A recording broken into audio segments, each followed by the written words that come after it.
10 أطعمة يمنع وضعها في الثلاجة. أولاً، الطماطم. عند وضع الطماطم في الثلاجة تتغير بنيتها وتصبح سريعة التلف وغير شهية، كما أن البرودة تبطئ عملية نضجها وتؤثر على نكهتها، مما يجعلها أقل طعماً وأقل جودة. يفضل تخزين الطماطم في درجة حرارة الغرفة بعيداً عن أشعة الشمس المباشرة. ثانياً، البطاطس. الثلاجة تؤثر سلباً على البطاطس، حيث تحول البرودة النشويات الموجودة فيها إلى سكريات، مما يجعلها تكتسب مذاقاً حلواً غير مرغوب، كما أن ذلك يؤدي إلى تغيرات غير مرغوبة عند طهيها. يفضل تخزين البطاطس في مكان مظلم وبارد، مثل مخزن أو صندوق خشبي. ثالثاً، البصل والثوم. البصل والثوم يمتصان الرطوبة في الثلاجة، مما يؤدي إلى تعفن أسرع وخسارة نكهتهما الأصلية، كما أن البرودة قد تجعل البصل يفرز رائحة قوية تؤثر على باقي الأطعمة. يفضل حفظهما في مكان جاف وجيد التهوية، مثل سلة مفتوحة في المطبخ.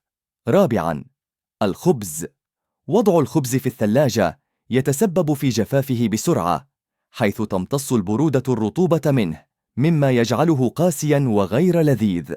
يفضل الاحتفاظ به في درجة حرارة الغرفة داخل كيس ورقي أو بلاستيكي محكم، أو تجميده إذا كنت ترغب في تخزينه لفترة طويلة. خامساً، العسل. العسل من الأطعمة الطبيعية التي لا تحتاج إلى التبريد مطلقاً. عند وضعه في الثلاجة قد يتبلور ويصبح صلباً، مما يجعل استخدامه أكثر صعوبة. يفضل تخزين العسل في وعاء مغلق بدرجة حرارة الغرفة. سادساً، القهوة. الثلاجة ليست المكان المناسب للقهوة، حيث تمتص الروائح من الأطعمة الأخرى، مما يؤثر على نكهتها، كما أن الرطوبة تسبب تكون كتل صغيرة داخلها. يفضل حفظ القهوة في وعاء محكم الغلق في مكان بارد وجاف بعيداً عن الضوء المباشر. سابعاً، الأفوكادو. إذا كان الأفوكادو غير ناضج، فإن وضعه في الثلاجة سيبطئ عملية نضوجه، مما يجعله غير صالح للاستهلاك لفترة طويلة. يفضل تركه في درجة حرارة الغرفة حتى ينضج، ثم يمكن وضعه في الثلاجة إذا كنت ترغب في الاحتفاظ به لفترة أطول بعد النضج. ثامناً، الزيوت النباتية. عند وضع الزيوت في الثلاجة قد تتجمد أو تصبح ذات قوام كثيف، مما يصعب استخدامها، كما أن بعض الزيوت تفقد نكهتها عند تعرضها لدرجات حرارة منخفضة. يفضل تخزينها في مكان مظلم وجاف بعيداً عن الحرارة الشديدة.